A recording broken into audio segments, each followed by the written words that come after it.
Hey there, where you going? No, man, you got the right classroom. Come on in, take a seat beside me, my friend. Look, here comes T.A. Charlie. I'm T.A. Charlie, and you're watching The Road to Concord with Professor Joe Bakanovic. Homeroom is on Rumble. You just go to Rumble, you search the channels for The Road to Concord. It's one word. When you find it, you go ahead and you click follow.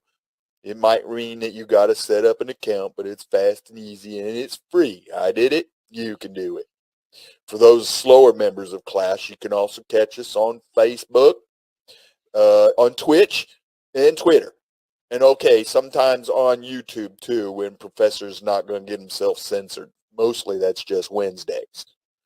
Then you can catch the podcast after the show. Professor will upload it to Podbean and to iHeart and Spotify. Just look for The Road to Concord. And you can go to the blog page. That's theroadtoconcord.com. That's where you find all your show notes and study notes and all your handouts for the class. And you can call us 229-469-0335. Most of the times I've got the phone working. And finally, you can email the professor at joe@theroadtoconcord.com. He's a little slow right now, but he will eventually get around to emailing you back. Yeah, we all know T.A. Charlie isn't all there. Now just stay seated and give the class a chance. Let's see what Professor Joe has on the lesson plan for today. Okay, good morning. Thank you, Charlie. You guys do have show notes today. You will find them in the links are in the comment sections right now. They're in the intro on Rumble. The information. They're on theroadtoconcord.com. You've got rather extensive show notes today. Today's show is going to be a little more on the interesting side, a little different. It's going to require you to use your way back in class, and hopefully you've had more than one class with us. If not, this is one of these times where you might want to post some questions. If you're new, post some questions in the discussion group and ask the other classmates to help you catch up, because we're going to be building a little bit on things we've done in the past. Before we get going today, here's our little slideshow that I've done for you. The observation today: there has been a steady rise in the global infertility rates for the past 4 decades. And we're not talking about a little rise. This is starting to alarm lots of people who actually have their head in the right place. We are going to start by looking at some of the headlines, and then we'll look at our first PDF. So if you give me just a second, we're going to bring this up, and I will share my other screen with you here. Let me make it full screen so it's easier to see. Excuse me. This is, let me jump over to this one first. Here we go. United States Census. Now, we're not going to read all of these. Primarily just, who the source is and what they're telling us. Fewer babies born in December and January, but numbers start to rise in March. What I want you to see, they're looking at other things here, but the big thing is they're blaming this on COVID. Now, right now. This is from a while back. This is from March of March 2021, from 2019 to 2021. Well, we got that story. Then you have a story here from the World Economic Forum. Y'all do remember that the World Economic Forum, that's the Davos people, right? Y'all remember them? This is the New World Order, folks. So bye-bye, baby. Birth rates are declining globally. Here's why it matters. And we scroll down here, it says birth rates are falling globally. And, they're going to blame this on COVID too. Let's see, do we have a date? This is from June of 2021. And it says, in many countries, COVID-19 has suppressed the population growth by causing a decline in births, migration, and life expectancy. Even before the pandemic, urbanization was driving population decline. Urbanization. Okay. Remember that, folks. Remember, these are the people who want to push us all into 15-minute cities. And they're saying right here, that's what's causing the population decline. So they want to push more of us into 15-minute cities. They want the whole world to live in these things. They know it's population decline. They're saying it's a slight problem, but they want more of it. I just want you to keep that in mind. We're not doing a conspiracy theory Thursday today. That is not the job here today. Today's the job is to look at something that might actually be very real Is it in front of us? Are the indicators right there for us in our headlines and our websites?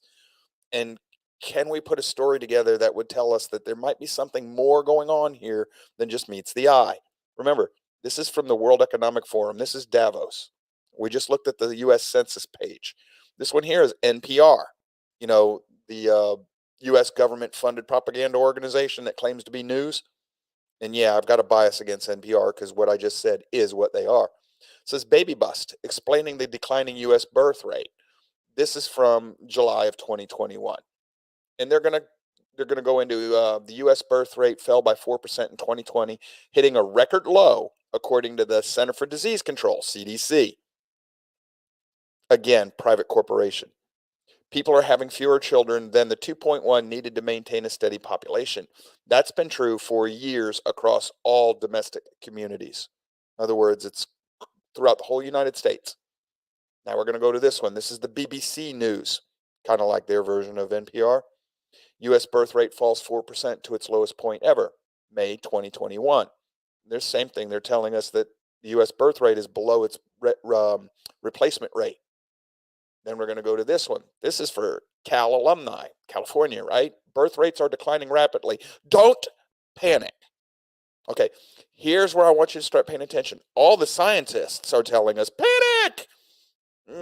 Cal alumni saying, don't panic. And they go over their explanation of why. But you go to this one. This is the insider. Declining American birth rate could actually be good for the economy. So don't panic because it's going to be good for the economy, right? And also, why declining birth rates are good news for life on Earth. If you read that, it's going to be because we're not going to kill the environment so quickly. So the folks, let me dump that again. The folks who know what they're doing, who pay attention to these things, they're saying, everybody's, pay attention. This is important. And then you got a lot of the people who are in charge of, pushing our society in the direction they want it to go, saying, not a problem. This could actually be a good thing. Do y'all remember some of the classes we've had about how they form and direct public opinion? Some of what you're going to be seeing today is what's going on here. In my opinion, Joe's opinion, and I've got to be very careful for you today. I'm throwing this show to YouTube today. Let's see if we can get a strike. So the fact that I'm on YouTube is going to limit what I say and how I say it.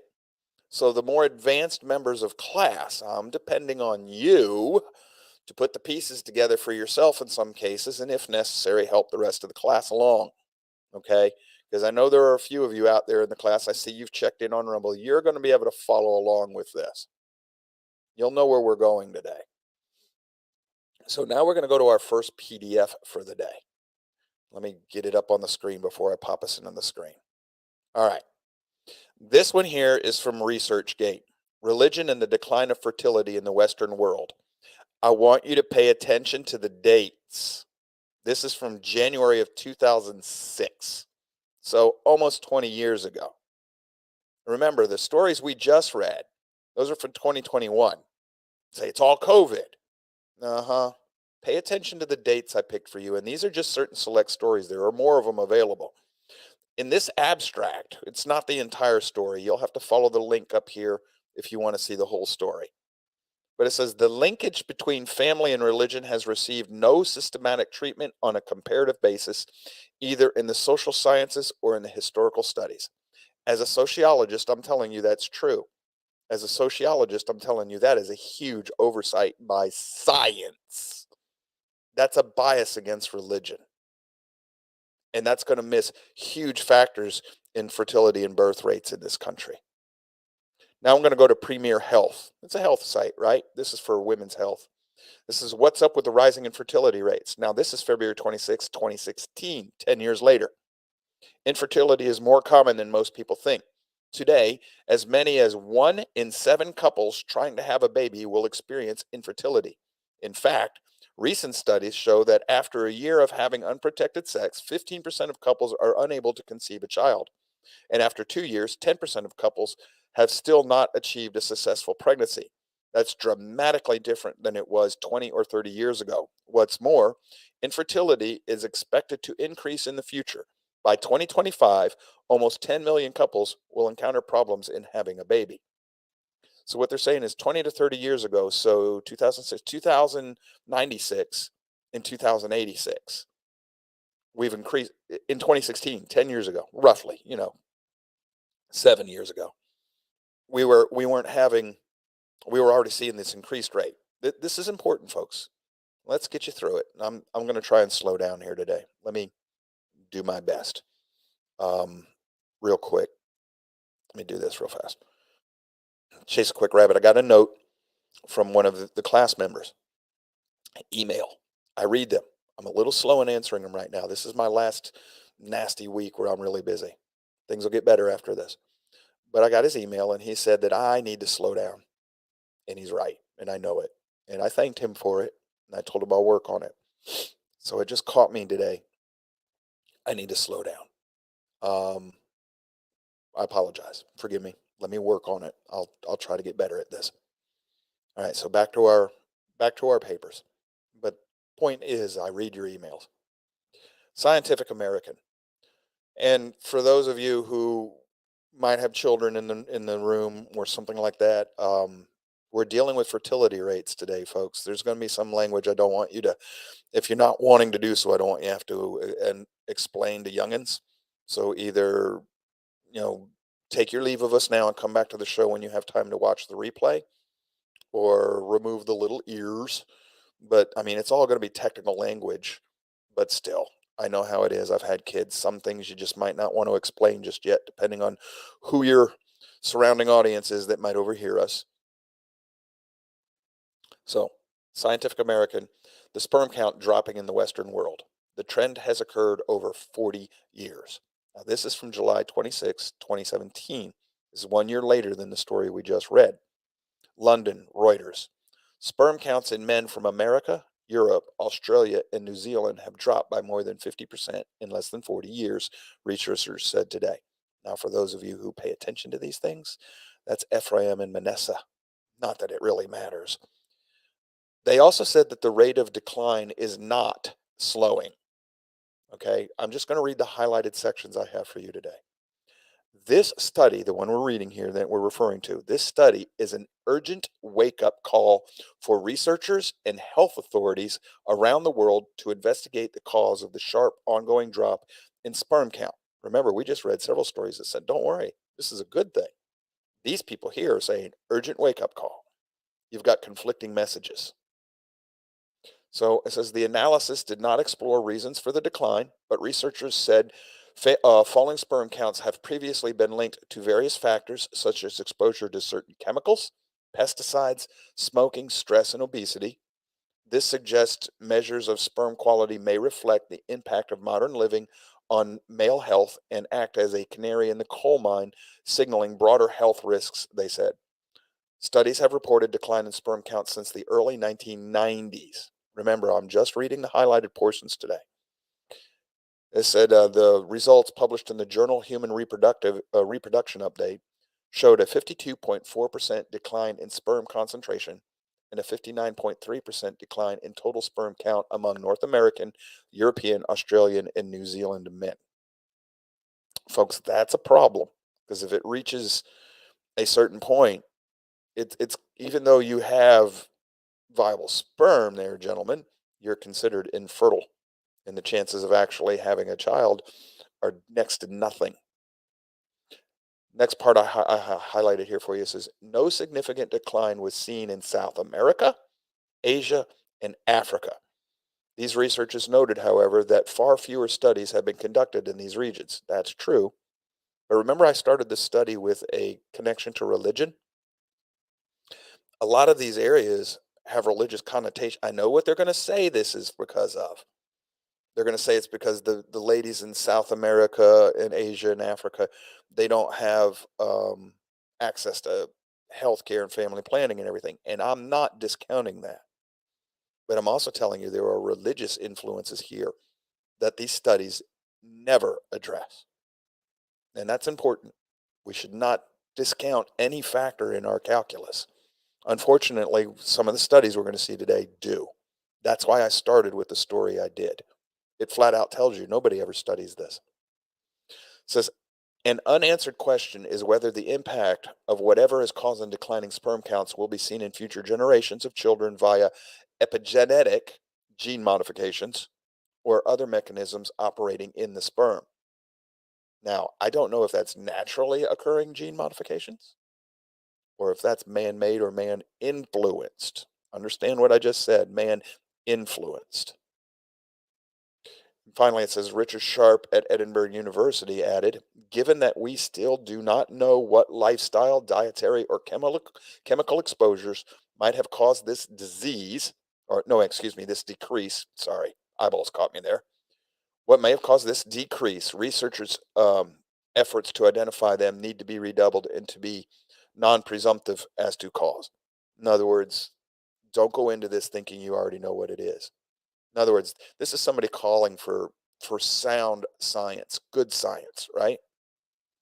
They're saying we need to research this. We need to do it with good sound science. But notice what the first story we started off with is. They're not even going to look at religion as an influence. Why would Asia, South America, and Africa be an influence here? Well, yeah, in Africa's case, it may be lack of family planning, and it may also be cultural norms. I've got that. But in Asia, in parts of Africa, you're also dealing with Islam, no birth control in Islam. And in South America, you're also largely dealing with Orthodox Catholicism, Roman Catholic Catholicism, no birth control in Catholicism. This is the first story we gave you. Flat out told you the truth. As a sociologist, I know this. I'm not aware of a study that actually has really looked at fertility rates in conjunction to religious beliefs. So there might be one, but that study from 2006 said there wasn't. And I looked, and I didn't find any yesterday. So that's something that we've just totally dismissed, even though the paper we just read are saying we shouldn't go in there with any precognitive ideas of what we're going to find or what we should look at. And yet that those people still ignore the religious connection here. I'm not saying that that's going to be a causal effect or anything like that. I'm saying it needs to be addressed. Okay, in part. So let's go back to our reading of our PDF. Our World in Data. Oh, this is a good one, folks, if you like charts and graphs. But this one is first published in 2014 and then updated in 2017. So now we're spanning the time period of every article we've been reading so far. Just the parts I've highlighted and bolded. This is often simplified as the fertility rate, which measures the average number of children per woman. The global average fertility rate is around 2.3 children per woman today at that point in time. Over the last 50 years, the global fertility rate has been cut in half. So from when they're writing this, 2014 to 2017, our fertility rate has gone down by half. That's why people who understand what's going on are screaming, hey, and we're being told, oh, this is a good thing. I'm telling you now, I think there's a mix of influences going on here. There's multiple agendas conflicting here with each other, which is when you're dealing with an issue like this, that's a problem. We should be getting the politics out of this and letting science guide our political decisions into the future. That's not what's happening, not in my opinion. This next one is from BBC News. It says remarkable decline in fertility rates. This is from November of 2018. There has been a remarkable global decline in the number of children women are having, says researchers. Their report found fertility rate falls meant nearly half of countries were now facing a baby bust, meaning there are insufficient children to maintain their population size. Okay, pay attention to this article, please. The researchers said the findings were a huge surprise. Now, why are they a huge surprise? In 2018, we know that this has been happening since at least 1986, remember? So you've got 86, 96, 06, 16, you've got 30 years. Why is this a huge surprise? What's going on? And there would be profound consequences for societies with more grandparents than grandchildren. Folks, that's the United States very soon. How big has the fall been? The study published in Lancet followed trends in every country from 1950 to 2017. Every country.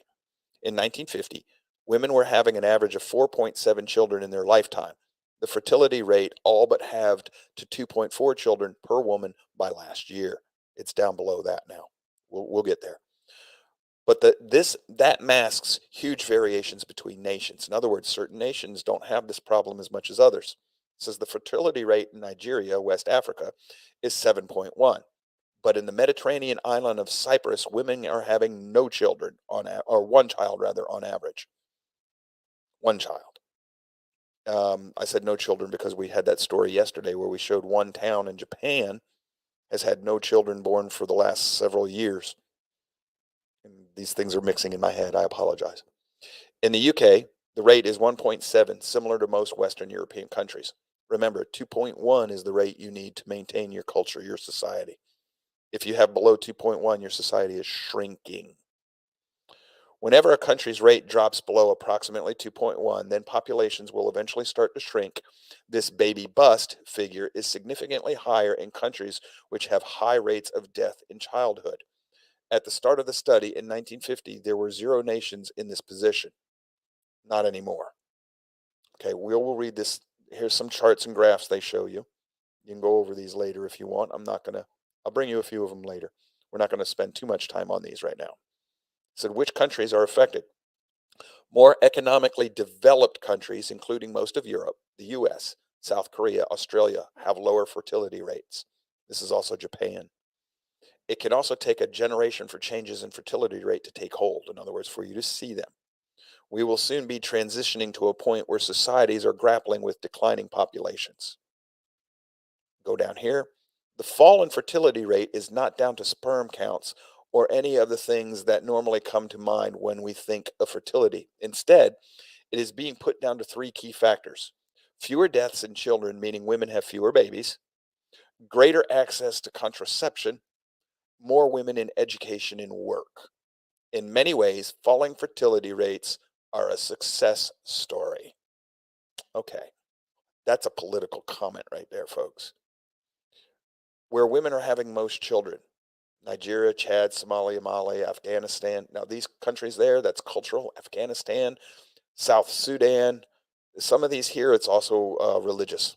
Some of these countries predominantly Islamic as well. And they have different cultural aspects there. And none of that is being factored into these studies, per the study's own admissions. They're looking at Western political agenda ideas about making sure women have education, contraceptive, and all of that. I get it, but that's a Western idea. Even if it's available in certain countries, they don't use it because of cultural and religious practices. Nobody's covering that stuff anymore, folks. And I know this is going to seem like a boring class to some people.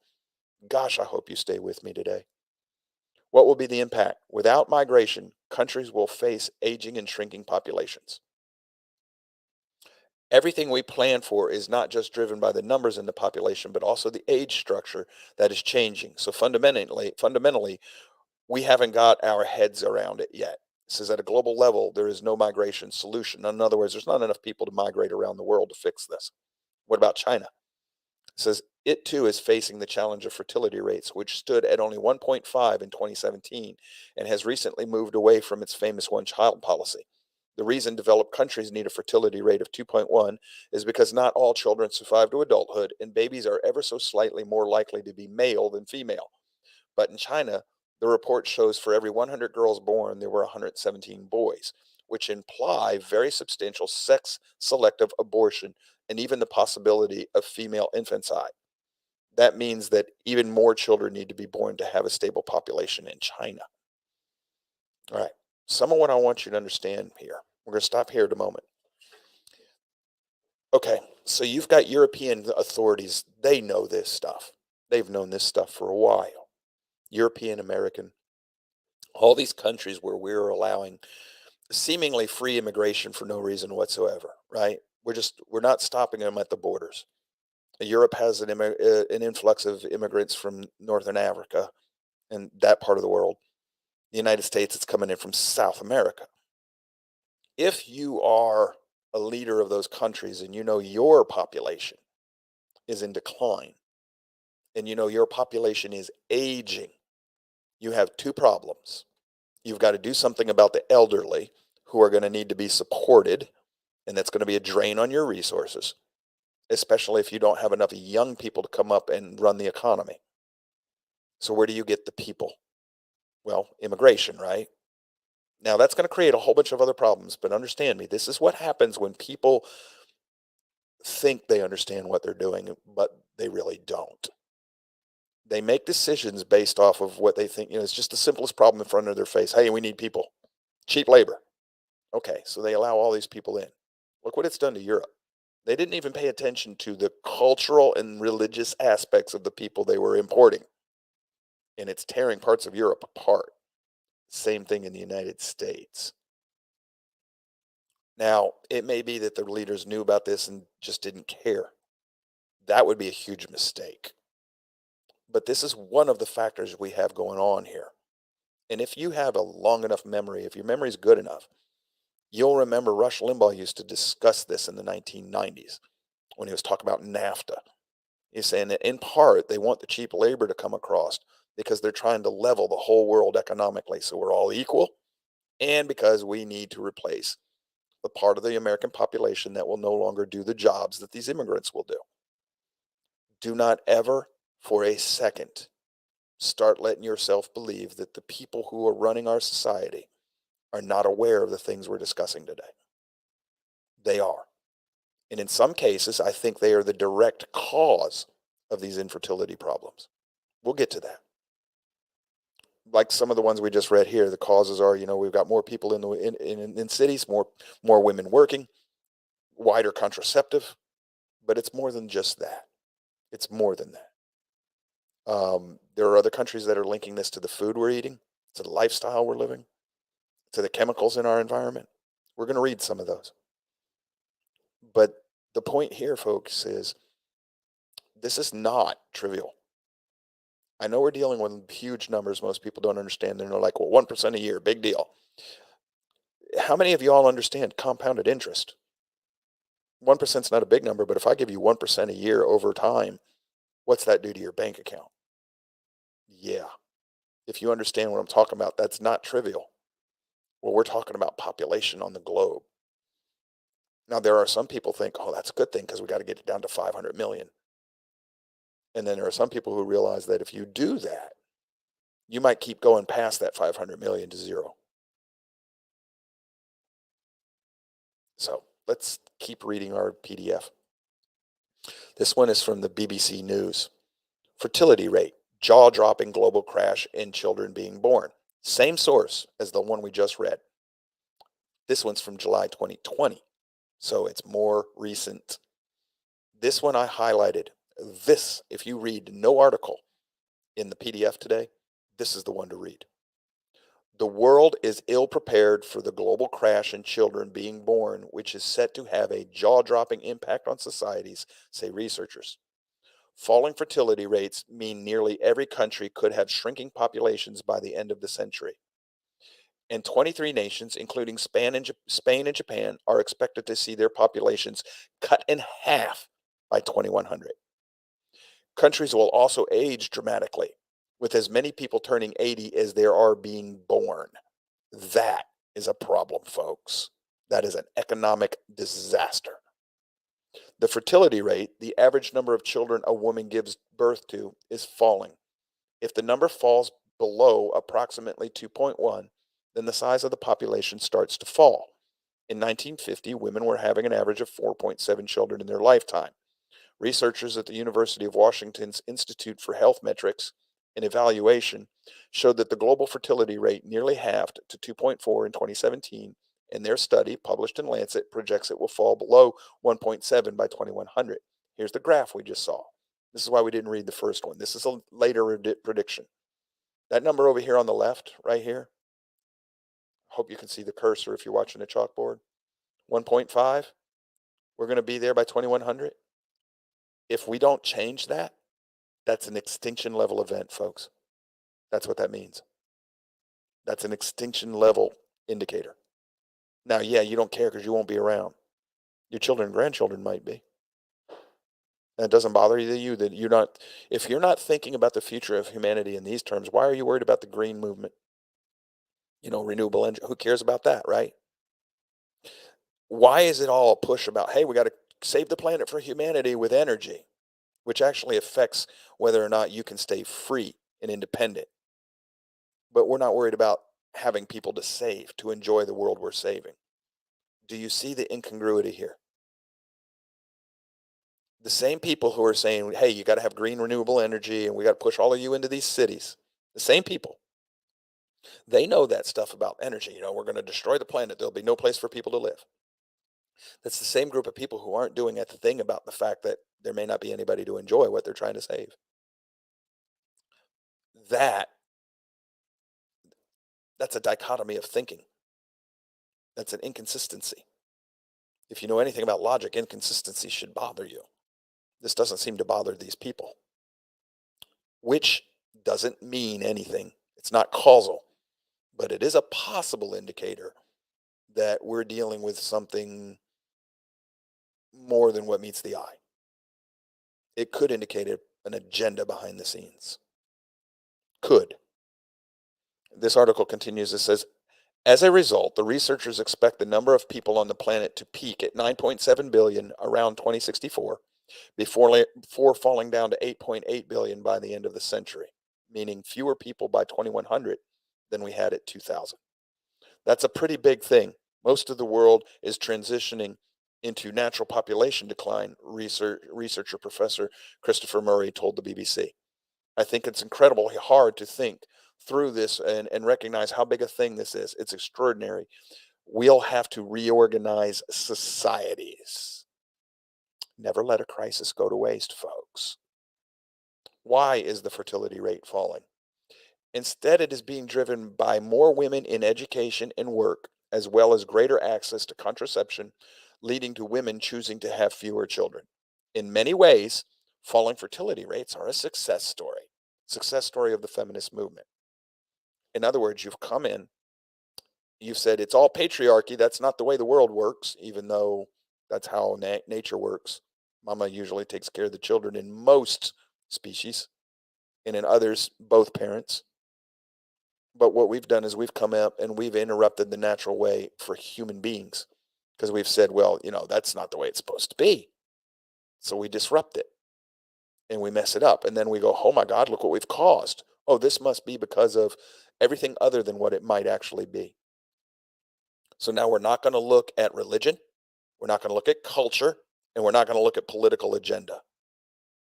But we're still going to look for the reason for the fertility decline. Do you remember the start of this story of our PDF?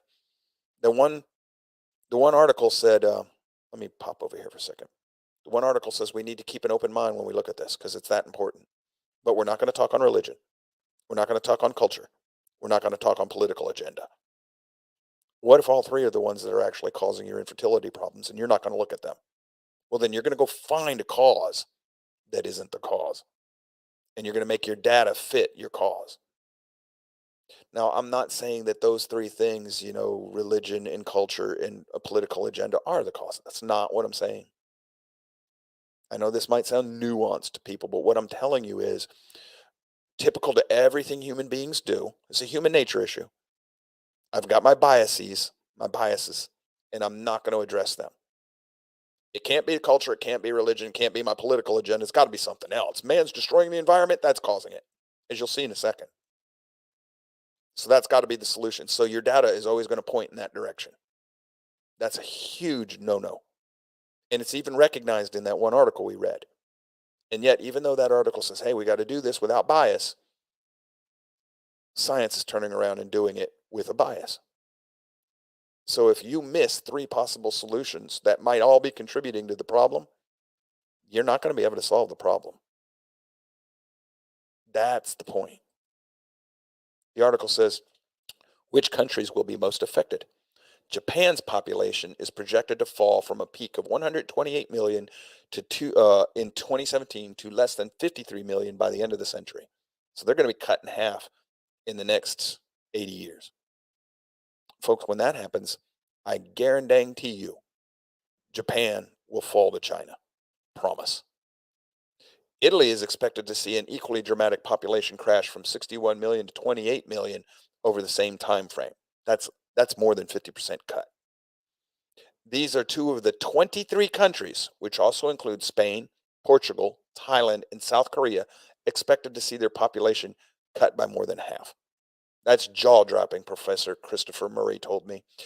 Folks, for you that think it's not important, if you just had a child in the last year or two, they're going to live to see this. Your child's going to live to see through this, to live through this. 80 years in the future is not as far off as you think it is. If you're under 40 years old, you're going to live through the start of this pain yourself. Maybe. Because don't forget, elderly are going to have to be dealt with. And it's not a far leap for people in the political world to come up with, well, we got to get rid of the old. We don't have enough young to support them. Don't think that, hey, it's necessary to save the world. That's what we're going to have to do. Remember, I told you you're going to have to build on your classes. Do you remember when we did the show last week about that lady from Davos that said the first thing we have to do is preserve life, no matter what the cost? So if you have to preserve life and you don't have enough young people being born to preserve the old, and it looks like you're going to wipe out all humanity doing that, it is an easy thing for people who think like her to get rid of the elderly. She'll just tell herself that's necessary to save the young. But notice, she won't step into the disintegration booth. Star Trek reference for those of you who are young, the original show. You know, they're not the ones that are going to go into the Logan's Run thing. That's another old reference back to the 70s, folks. And incidentally, if you think this isn't connected to the past, the two shows I referenced, Logan's Run and the one with Star Trek where the elderly just killed themselves off at a certain point in time, that's been referenced through. Excuse me. That theme has run from the original Star Trek show all the way through the Next Generation. You'll find it in several episodes. It echoes throughout our society, in our culture.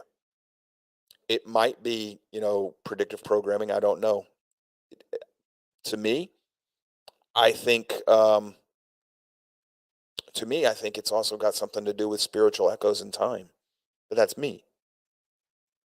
Just be paying attention to these things, folks. Please. This is something that we should be aware of. So China, currently the most populous nation in the world, is expected to peak at 1.4 billion in 4 years. So this article is what, 2020? So that's 2024. Next year they're supposed to peak. And before nearly halving to 732 million by 2100. Folks, that means that China's going to lose 732 million people in the next 80 years. Maybe. Do you have any idea whatsoever what that means to the world? Any. The economic, I guarantee you that understanding the ramifications of that number right there is going to scare world leaders or people who think that they're in charge of everything. It's going to scare them to death. If China all of a sudden loses half of its population, the large majority of the globe's economy just collapses. So this could be one of the motivational factors behind the Davos people. They're like, well, the governments are just too busy trying to stay reelected. Somebody's got to save the world. Let's get going on it. And that's why your New World Order is, how do we enforce ourselves? Remember, we're smarter. It gives us a moral imperative to save the world from itself in spite of itself. It might start off with what seems like an altruistic moral motivation, but it turns into absolutely Hitlerian solutions. And they justify it. I'm saving the world. I'm saving humanity. The ends does not always justify the means when you're talking about morality. Of course, we're not going to figure morality into this, remember? No religion. God's dead. We don't have to worry about him. You and I and the globe's population are just eggs, and they're trying to save the omelet. So some of us might have to get thrown onto the floor. This article continues. There's another graph for you. How population of selected countries might change between 2017 and 2100. Now that's a pictorial image of it. The United States, they're saying that will actually grow. Well, that's because of immigration, folks. That's not necessarily a good thing. However, this will be truly a global issue, with 183 out of 195 countries having a fertility rate below the replacement level. That would be true, except this is something here. You might think this is great for the environment, and this is where this is the BBC finally starting to understand things. So people say, well, that's going to be good for the environment, right? He says you might think it'd be good. A smaller population would reduce carbon emissions as well as deforestation for farmland. That would be true, except for the inverted age structure. More old people than young, in all the uniformly negative consequences of an inverted age structure, says Professor Murray. In other words, you're not going to have enough young workers to pay for themselves, the taxes to run the world, and to pay for the cost of the elderly.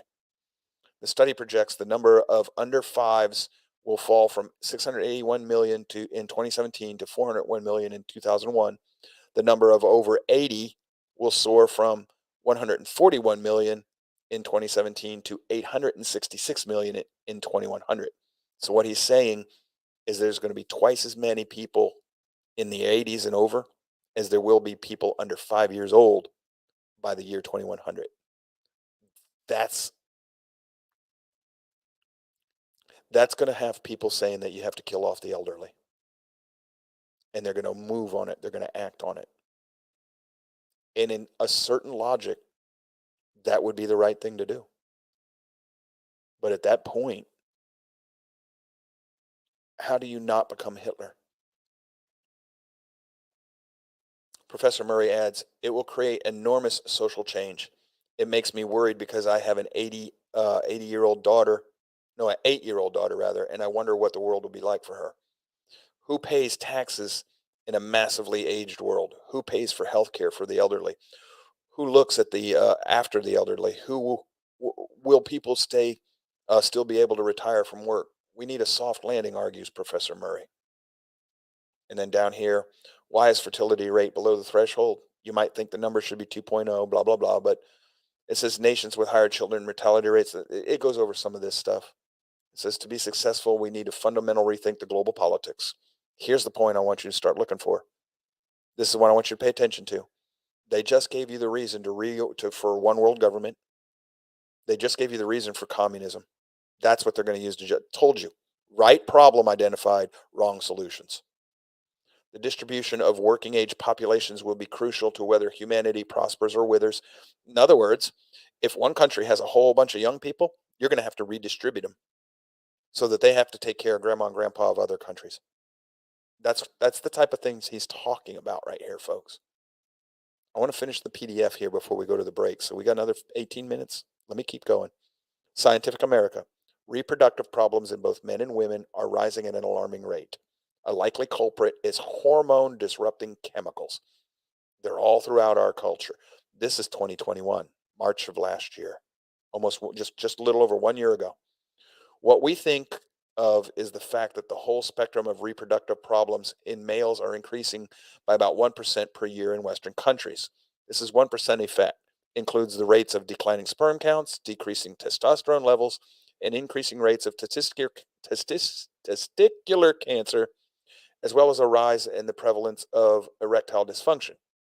On the female side of the equation, miscarriage rates are also increasing by about 1% per year in the US. That's before COVID.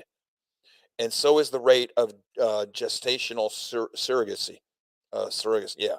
Meanwhile, the total fertility rate worldwide has dropped by nearly 1% per year from 1960 to 2018.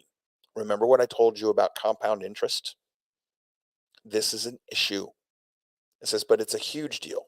It adds up to more than 10% per decade and more than 50% over 50 years. When you consider the sperm counts declining by 50% in just 40 years, Shannon's meta-analysis published in 2017 issue of the journal Human Reproductive Update showed it's difficult to deny the discount how alarming this is. So where's the outrage? Goes down here, why aren't people equally troubled by reproductive damage to males and females? This is, after all, these reproductive changes can hardly be a coincidence.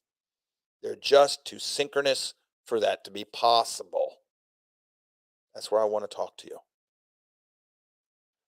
This person's saying it's not a coincidence. They're going to say it's all the chemicals and the hormones and the things in our environment. There's a problem with that. This started in 1960. At that point in time, you didn't have as heavily engaged chemicals, genetic engineering. The stuff that they're pointing to as the problem right now today didn't exist when this drop in fertility started. It wasn't prevalent, especially in the whole world. If you had it, it was only primarily in the United States. Because at that point in time, 50s and early 60s, we were the primary industrial country in the world still. We were rebuilding the world after World War II, still at that point, which was one of the reasons our economy was so strong. We were still rebuilding the world. China was starting, Japan was starting, but they were just starting. So when this drop starts, and it's a steady, consistent, it doesn't, it's a fairly smooth graph line, folks. It doesn't just go whoop, straight up, which is what we would expect if it's more of a modern problem with modern chemicals and modern, um, genetic engineering and stuff in our food and the way we live. I would expect the rate to be increasing at an increasing rate. The infertility would be going up and up exponentially. It's not doing that. It's a fairly, I mean, not perfectly smooth one for one glide path, but it's a fairly smooth 1% per year per, like they say, in 1% and 1%, 1%, 1%. That's fairly smooth. That indicates, how do I word this so I don't get the censors at YouTube all ticked off? That indicates somebody's thinking about what they're doing here. There's a plan in play. It's not happenstance. Hopefully y'all understand what I'm trying to get at. Let me keep reading. There's one more article here, I think. This is New York Post. Why more men are suffering from infertility than ever before. This is from February of 2021, about a year ago. It's talking about ED and other problems. The current state of reproductive affairs can't continue much longer without threatening human survival, global level extinction. We are already seeing the effects. Worldwide fertility has dropped by 50% between 1960 and 2015. And yet somehow that was a surprise to the people in that other article. The United States has a total birth rate that is 16% below what is needed to replace itself. Do you think maybe that's why neither party wants to stop immigration? Because they know they need bodies so that they won't have to start killing off grandma and grandpa sooner than they plan on. They need people to support the economy. Is that a possible explanation for why they won't shut down our borders? Neither party. I don't know. You answer for yourself. I don't know. But I know that this is part of the calculus. There are obvious factors at play. Couples are conceiving later and opting to have smaller families. Swan argues that the issue runs deeper than personal choice. And it does. He goes down here to today, the average male is nearing the number of 47.1 milliliters, million sperm per milliliter. When they get below 40, they're not going to have children anymore, for the most part. You're only 7.1 million per milliliter away. We're talking about cells. This is a problem, folks. This is a huge problem. Sexual desire has followed a similar path. A massive sexual slump is underway due to the declines in people's sex drives and interest in sexuality. It's been mirrored in the animal kingdom. The trends we're seeing are mirrored in the animal kingdom. This is a universal global problem. That suggests that, yeah, it is chemicals and hormones and hormone altering chemicals in the environment, things like that. Yes, this is a man-made issue. Yes, I get it. But this is we're seeing it everywhere. And I'm just going to scroll through this story real quick. That's the end of that PDF. So let me bounce us out of here. Talk to you real quick before we go to the break here in a few minutes. When we come back from the break, I'm going to tie it to some other things we've covered in class, things that we've talked about here in recent past. That's one of the things this show is meant to do, educate. This is not a conspiracy day. I'm not telling you the world's trying to kill us off. I'm also telling you that that's entirely possible, that's part of what's going on and what's in play here. Part of. And I said possible. You do have a group of powerful people who believe that the global population needs to be reduced to 500 million and held at that point. If you think that they're going to see information like what I just presented to you and not see that as affirmation that they are correct, you're wildly mistaken. You're deceived. You're naive. And if you think they're going to see that affirmation and not act on it, you're even more naive. In the second hour, I'm going to really bring it to you because I'm going to remind you of some things we've covered. Some of it was on Conspiracy Theory Thursday. I put it there specifically for censors. But if I'm going to have to muzzle myself and not teach you what you need to see because I'm worried about a censor, then we're not going to last long. That's just fine. That's so be it. This is something that our society needs to address and tackle head on. This is not a joke. These people we're reading, they're scientists. They're telling you it's not a joke. Now, they may not be willing to look at all the possible aspects of what's causing this, but they know it's a problem. And they're trying to warn the world leaders, hey, looky. Now, we're worried about, I saw another article just yesterday when I was working on this. The UN, we've got 10 years left, and if we don't stop global warming, we're all dead. Dude, they've been saying that since the 70s. Actually, some articles suggest they've been saying that since the 1900s. It's always 10 years and we're dead, 10 years and we're dead, 10 years and we're dead. It is possible that these studies we're going over right now, same thing. Only in this case, these studies are showing a hard data, a hard decline. So I don't think this is all just boo-hoo-hoo. The causes might be, the causalities, what's causing, what's behind all this, we might be able to argue over that.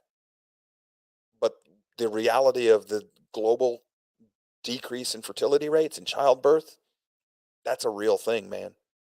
And it should alarm anybody that's got any cognitive sense about what they're seeing today in those stories I shared with you. It should scare the bejeebers out of you.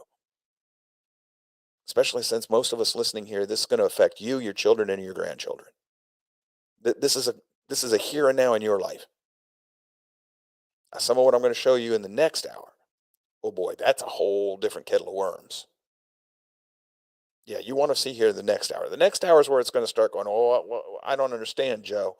And when I wrap up before the show ends, you'll go, oh boy, that one hurt my head. Don't run from it. At least you'll be aware of it. So we're going to go to break just a touch early today. And then when we come back, we'll deal with this.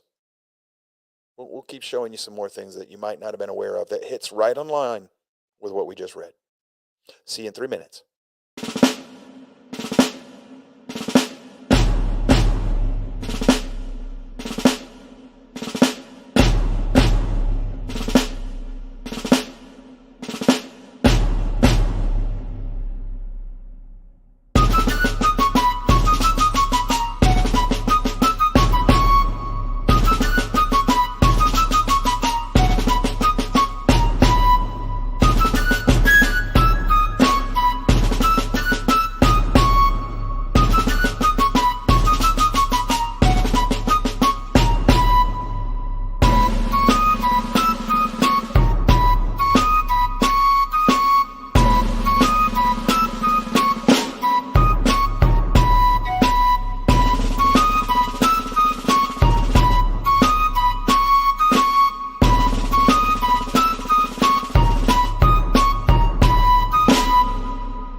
Okay, we're back.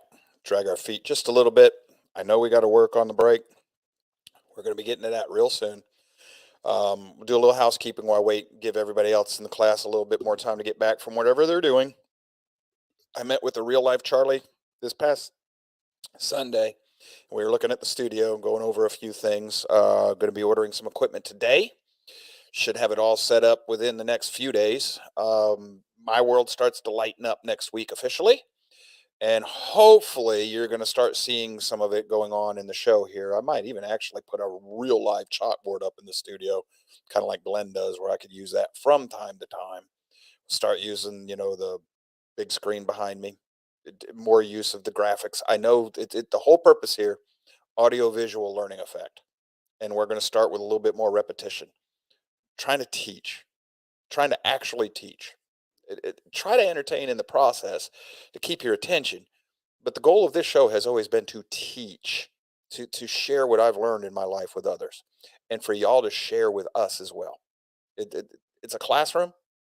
Y'all are part of the class out there and watching this and commenting. I my goal is that we would all, interact with each other as much as possible, and teach and learn each other as well. Um, so anyhow, back to our little slide presentation. We looked at our PDF, right? Let me bump that. I like this better. So we've gone to our PDF, and now the next thing, a question for you. Are these factors part of the equation? And if so, how? And by what factors do I mean? Do y'all remember this? I've shown it to you before. This is a book called The Population Bomb by Dr. Paul Ehrlich, whatever his name is. This book has been debunked or shown to be built on false premise and false cause over and over and over and over and over again. And yet, when you start researching things dealing with population problems in the globe, this book keeps coming back up over and over and over and over and over again. This thing has become like the Communist Manifesto for communists and socialists. They've latched onto that thing. It's been shown not to work. Marx has been shown to be a pile of garbage for eons, ever since he wrote it. But yet you still got people going to it, insisting that it'll work. This book here is the same problem. People just insist that this book's had it right. And what we just read might make them think it does. Do y'all remember this? This is the mouse utopia, right? There's a man-made mouse utopia called Universe 25. It started with 4 males and 4 females. The colony peaked at 2,200 and from there declined to extinction. Once a tipping point was reached, the mouse lost its instinctual behavior. Scientists extrapolate this to model the humans on Earth. Have you noticed that this has been showing up over and over and over and over and over again in social media lately? At the same time that you're starting to see articles about overpopulation. Now, here's a problem. Humans and mice are not the same thing.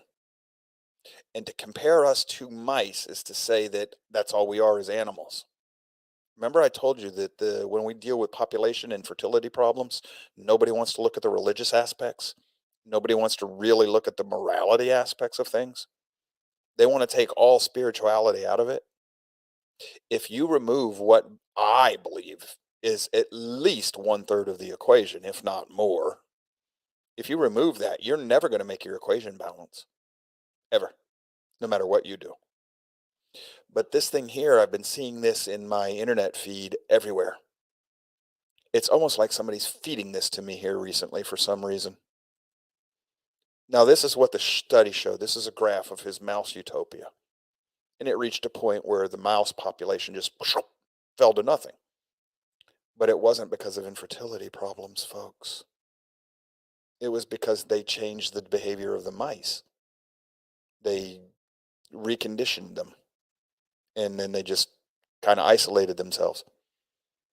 Now, that might speak a lot to why this sex drive is being lost in people.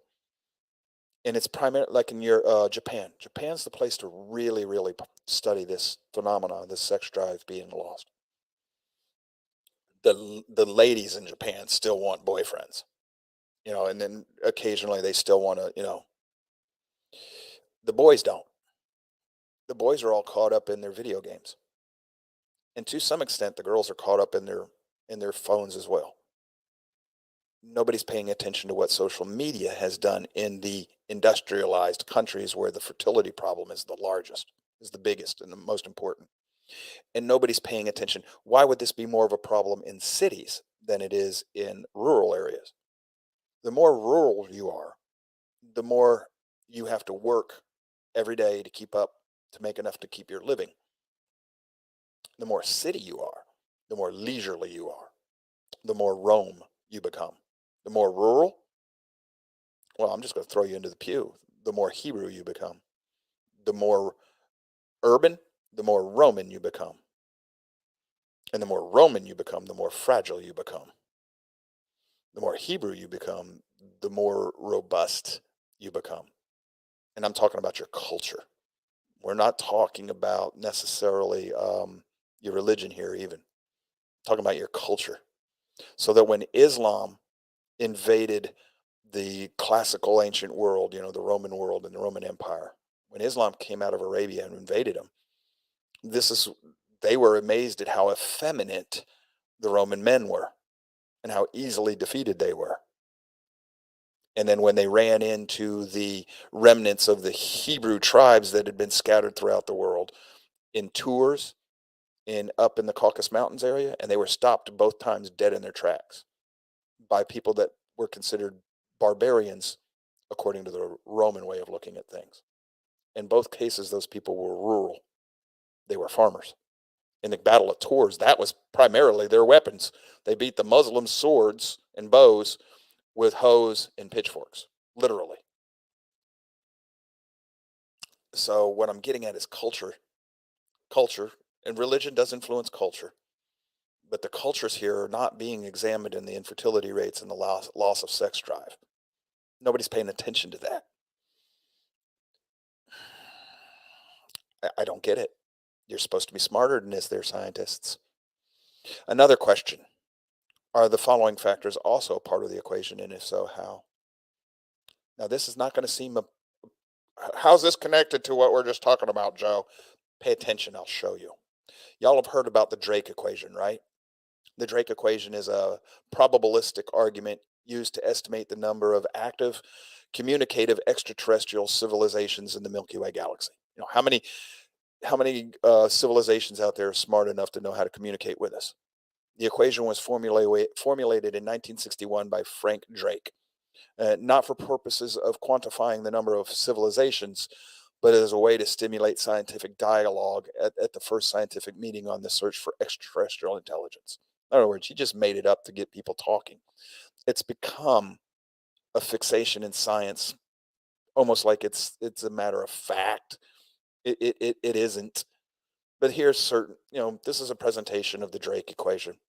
N is the number of technologically advanced civilizations in the Milky Way galaxy. R is the rate of formation of stars in the galaxy. And F of P, is a fraction of those stars with planetary systems. So how many of those stars have planetary systems? And N is the number of planets per solar system with an environment suitable for life. Okay, first of all, even today with the Hubble telescope, these are all guesses. Just everything here at this point is a guess. Guess upon a guess. You know what happens when you multiply a guess by a guess? You get a higher number of guess. So you need to understand that this whole equation is just a big piece of fantasy, but it's treated as though it's real, and people act as though it's real. This is Darwinianism. Sounds right, so it's got to be right. You got no support for it, but it's okay. So F is the fraction of suitable planets on which life actually appears. That's F of L. F of I is fraction of life-bearing planets with intelligent life emergence. F of C is fraction of civilizations that develop a technology that releases detectable signs of their existence in space. And L is the length of time such civilizations reach detectable signals into space. Now, another thing you need to understand about this: F of P, N of E, F of L, F of I, F of C, and L, those are all fractions. Do you remember math? Every time you add a fraction, the number you multiply a fraction by a fraction, it actually gets smaller, not bigger. Smaller, smaller, smaller. So N is actually an ever decreasing number, but people treat it like it's an increasing number. It doesn't work that way. Here's just another variation of that equation. So what's that got to do with anything? Well, hold on. Even before the Drake equation, we had this problem, Fermi's paradox. I want to go over this with you. Pay attention. This is connected to your fertility rate, and I'll show you how. It is. I promise you. This is back in the 1940s, a group of scientists were discussing extraterrestrial life. Fermi asked, so where is everybody? Well, what did he mean by that? Well, he says, meaning, if there are billions of planets capable of supporting life, the law of large numbers indicates that extraterrestrial life should not be rare. And why haven't any visited Earth? So he realized that any civilization with a modest rocket power and some initiative could colonize the galaxy within a few million years. So these are just graphics that go with it. Aliens have had more than enough time to colonize the galaxy. That's an assumption. Modern science suggests that we haven't had enough time since the creation of the universe for us to have evolved based on what they've learned. But let's just ignore that. The question is, if our civilization is so advanced, where are the other advanced life forms? That's his paradox. It's actually not really a paradox, it's a question, but they call it Fermi's paradox. So here's the possible solutions. They exist, but have not yet communicated. They have not had time to reach us, which still only travels, speed of light. Problem, civilizations forming before us. So whatever. And they are signaling, but we don't know how to listen. Maybe it's an exotic signal method that we don't know about. They exist, but they don't communicate. So maybe they live, but they don't desire to communicate. That's one possible. Berserkers, killer robots searching the galaxy, so aliens are keeping it on the down low. People think, well, that's just craziness, right? Except that you'll find that in a lot of your science fiction stories, the idea of berserkers running around machines killing off biological life. That's Terminator. That's what was that Star Trek spoof that they did a while back? I can't remember it, but the drawing a blank on it. Orville. That's the same. Wherever you want to go, you're going to find machines running around killing off biological life. There's a possibility that all these alien lives that Fermi's looking for, they don't exist. Maybe there were catastrophes that killed them off. Maybe it's the nature of intelligent life to destroy itself. It's the nature of intelligent life to destroy others. Pay attention to that right there. Here's where the connection starts to show up. Maybe it's the nature of intelligent life to destroy itself. Oh my gosh, man is causing infertility rates. Our population's going to be a problem. We're going to destroy ourselves.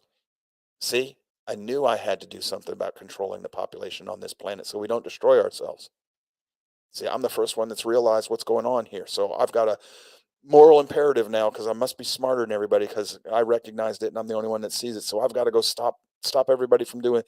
I've got to become God and I've got to control the whole of mankind. Pay attention to this one too. The singularity hypothesis. Computers improved at an exponential rate.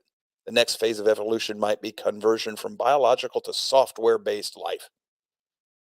Silicone-based life would not appreciate terrestrial conditions, meaning you live in a computer now. No need for you to communicate with the outside world. You don't care. Remember, those postulates are all over your social media right now that you're actually living in a simulation. This is where that comes from. This thinking's not new. So a third question, is there any connection between the Drake and Fermi and the declining fertility rates?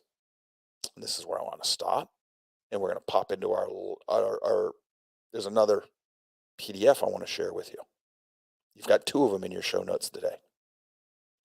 So how does all the stuff I just showed you connect to the declining fertility rates? Well, it doesn't, not directly. The connection is somewhere else. Let me show you the PDF, then I'll explain the connection. This one is there was no source. It's off a blog page, I think. So the 2040, the world will collapse. This MIT computer has confirmed it. Okay, we'll come back to that in just a second. When we finish this story, we'll have a talk about that.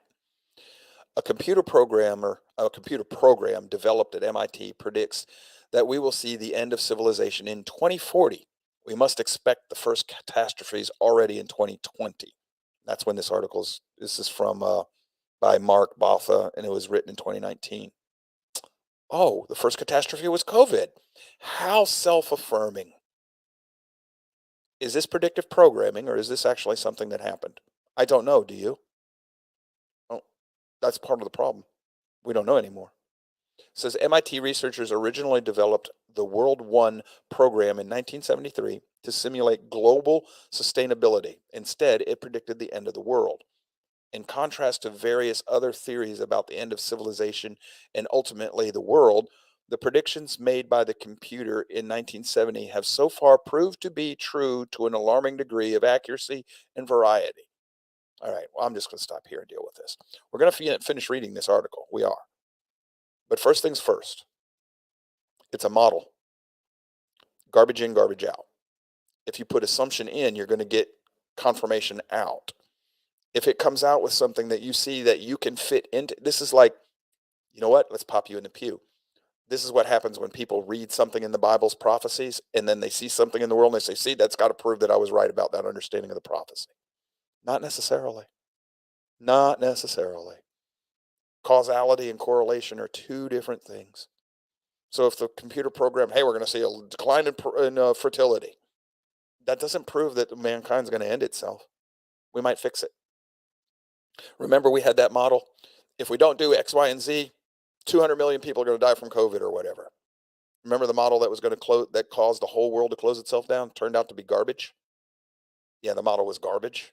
The predictive models about the climate change that we've had since the 1970s have turned out to be garbage. Even though the whole time they're telling us, well, we're doing exactly what the model said we were going to do. No. They were looking for confirmation bias, so they found data that fit what they expected to find. We started this class with an article that said, don't do that, especially with the fertility problems. Look at it with an open mind. Don't do that. So what's this got to do with computers predicting the end of the world, Joe? I'll show you. You just got to stick with me. I promise you, I will tie these two together, just probably not in the way you expected.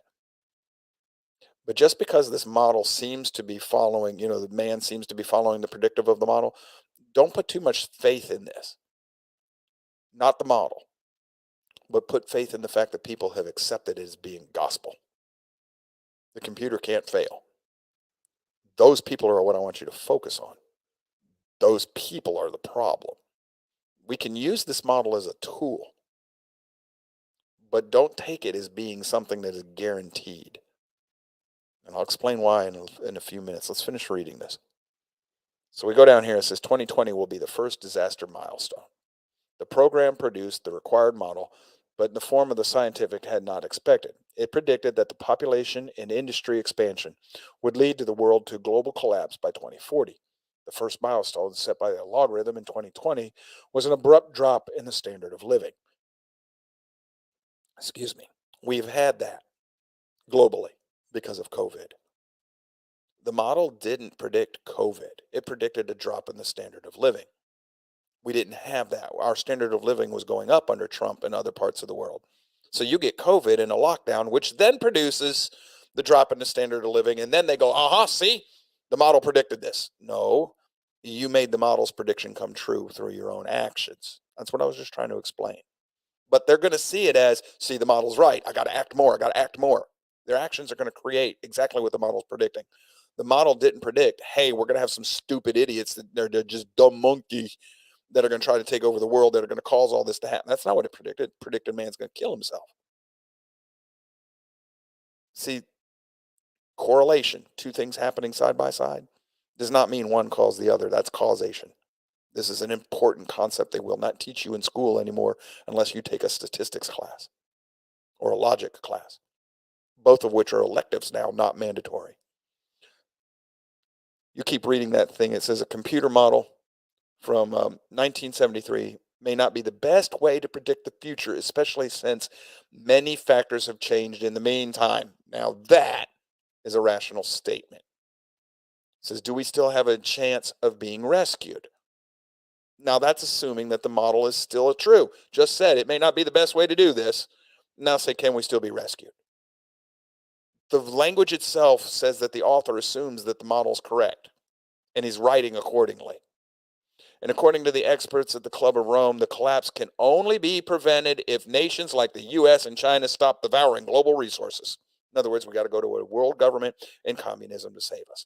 This is not the first article we've discussed today that's saying that, is it? The sovereignty of nations is no longer absolute. In other words, you can't be sovereign. Gradually, sovereignty is gradually decreasing. This will also happen in great nations. NASA's also working on a plan to prevent the end of the world by repulsing deadly asteroids. So, Joe, what's this got to do with anything? Oh, this is easy, folks. First of all, now NASA's going to repulse the deadly asteroids. Do you remember Wernher von Braun? Told you that's going to be the first to the last thing coming up that's going to tell you when they're going to take over the world, or try to. The last one will tell you that the aliens actually exist. Oh, but what the Fermi paradox? Oh, no, that's been now they're here. They've been here all along. We just haven't told you. They've been talking to us world leaders. Everything that von Braun told us to look for, we've seen. And he told us it's all a lie. It's all a lie. Now, you got an article here that's telling you, hey, this program said we're all going to be dead by 2040. We got to start moving according to the program. We got to stop what's coming down. According to a program that they just admitted in this article isn't the best thing for us to be making policy by. And yet then they turn around and go right back into, oh, by my God, but we got to do it anyway. And we got to do it with communism. Particularly me, I think this is predictive programming. Whether it is by intent or by accident, coincidence, or spiritual design, I happen to think this is part of what's confusing mankind. And not enough of us have the tools that we need to read something like this and go, okay, there might be value here, but this thing is riddled full of logical problems and assumptions and bad scientific methodology. So how do I find if there's anything of use in this article we just read? I don't know. But I know one thing. You've got people who still believe that program, just like they believe the population bomb, has been debunked. It's been scientifically shown not to be valid, the argument in that book. But this 1973 computer model, the same people who believe the book, in many cases, in large part, the people who believe that book, The Population Bomb, they believe the computer model about how we're all going to destroy ourselves. And in their mind, the growing population is connected to how we destroy ourselves. So when you see the growing infertility rate and the fact that we're going to fall off the earth, and then they see that mouse experiment, and they start to see they have their own conspiracy theories going on now. And it's all based in science. And they start to see affirmation. Man's just a bunch of mice. Mice kill themselves off when they reach such a large population. Oh my God, we've reached this peak population. We're going to fall off by 2100. We're all going to be dead. We're heading to extinction. It's not going to happen as fast as the computer program said, but the program said this is all going to happen. Oh, look, standard of living's falling because of COVID. No, it was because of your lockdown. You see what I'm saying? They're affirming their own theories, and it just scares them into doubling and tripling and quadrupling down. They got to save the world. But they're trying to save the world from themselves, and they don't realize it. They're the ones causing this problem, and you can't get them to see that because they're so busy trying to save the world. Get rich and luxurious life in the process, but they got to save the world, which makes them morally superior, which means you can't stop them. Otherwise, you're the bad person. You see the cycle. You see the connection. I'm not asking you to look for the infertility rates or the singularities or all of that stuff. I'm not asking you to see that. I'm asking you to see what's going on possibly behind it.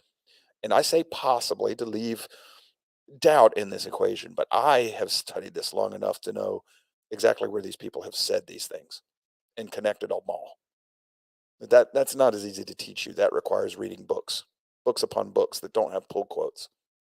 So that's why I don't try to teach you that too much. I just explain it as my opinion and let you draw your own. But I know if you want to find it, I know where to find where these people write this way. And they connect all these things and they say, hey, we got to save mankind. Nothing can be allowed to get in our way. Nothing and no one. It's okay to crack half the world's eggs, by meaning kill them, in order to save the other half. And then we got to save the planet so that other half has a place to live.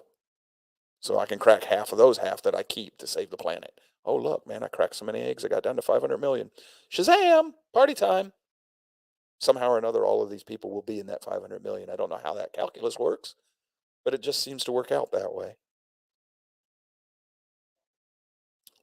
We're not done. Changing America. MIT predicted society would collapse by 2040. New data tells how we're doing. Scientists in 19, and we've covered that. It says, the scientists in 1970 at the Massachusetts MIT created a method to determine when the fall of society would take place. No, they created a program that guessed at it. Scientists at MIT, Joe, created a guess. It's called a WAG, wild aid guess. Or in this case, a SWAG, scientific wild aid guess.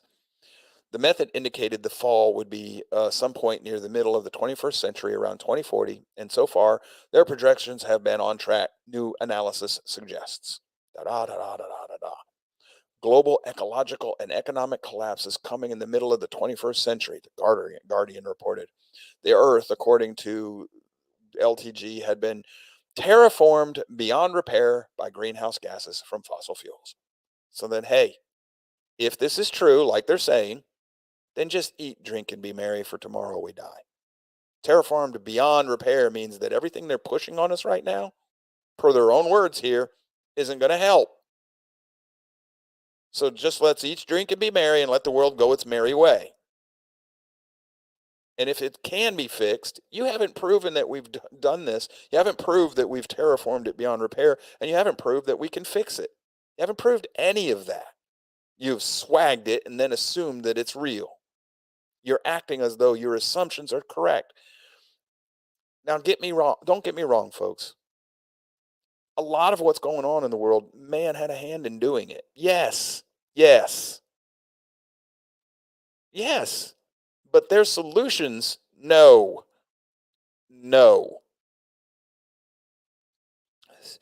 The 2100s will be compared to the 1900s, according to Vice, and how many people are alive and how you're going to be living. And Harrington's study concluded that society has been about another decade to change course and avoid, oh my God, look, another decade before. You got a decade before the environment kills us for the last 100 years. You got a decade before society is going to collapse from this computer thing. Problem is, this computer's been around, the program's been around since 1973, 72, 73, but you're just now starting to hear about it. When I did a search for it last night, because I was aware of it, I knew about this.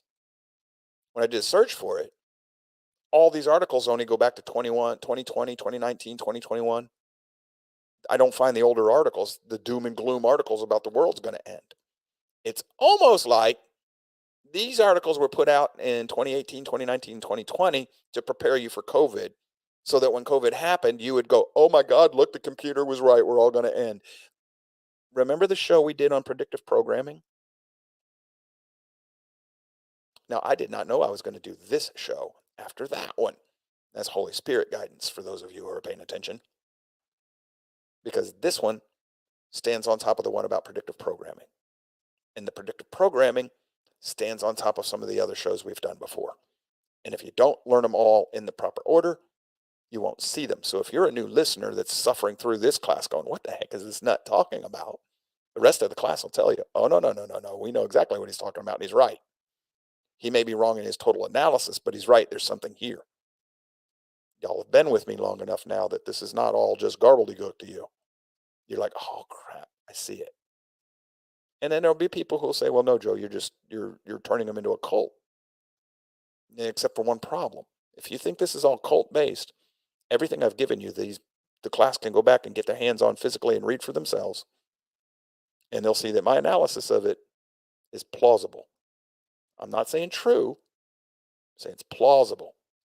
And when you build plausible on top of plausible on top of plausible, and it's all one constant, coherent, consistent vector, now what you have is a theory that might be worth exploring, don't you think? We're still in that PDF. Humans are doomed to go extinct. It says habitat degradation, low genetic variation, and declining fertility are setting Homo sapiens up for collapse. Just the highlighted parts. Another preoccupation of the 1960s, apart from the nuclear annihilation, was overpopulation. Remember the book we just mentioned? Here it is in this article. Stanford University biologist Paul Ehrlich's book, The Population Bomb, was published in 1968. a year when the rate of world population growth was more than 2%, the highest in recorded history. As for overpopulation, more than twice as many people live on the earth now as in 1968, and they do so in very broad brush terms in greater comfort affluence than anyone's expected. In other words, book is bunk, and yet book still drives everything, per what this own article is hinting at. You go down here. Another reason for the downturn in population growth is economic. Politicians strive for relentless economic growth, but this is not sustainable in a world where resources are finite. How do you know? Have you tried? Have you tried for looking for other ways to do it? No, you haven't. So you don't know it's not sustainable. You don't know. It says an additional factor in the shrinking rate of the population growth is something that can only be regarded as entirely welcome and long overdue: the economic, reproductive, and political emancipation of women. That is a Western culture opinion. And that right there is arrogance in the extreme. Patriarchs and the right wing, they just think their culture is better than everybody else. Ours is truly better because we're emancipating women. You're no different. It's the same. That's an apples to apples. You're just thinking you're better because you came up with that idea. Who are we in the West to force this viewpoint, not only on other Westerners that disagree, who are we to force this on other cultures around the world? Now, I'm not saying that I want women barefoot pregnant in the kitchen. So if you go with that, dude, I'm going to take you apart live on the air if you bring that at me, because that's not what I'm saying. I'm saying, who are we as a culture to force that view on other cultures? If they want it, they can do it themselves. It's not for you to force that on them. Long overdue. Have we considered the possibility that the decline in fertility is because we forced this feminist view on the world? Huh? I thought we were just mice.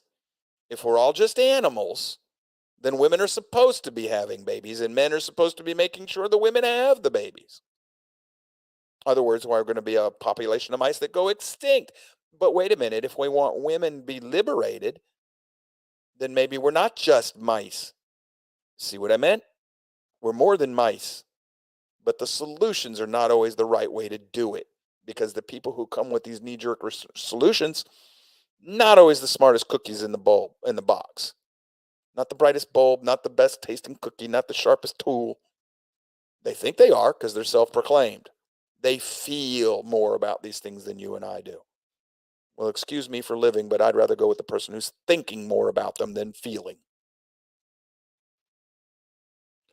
It says Homo sapiens here, we're just, we might be a dead species walking.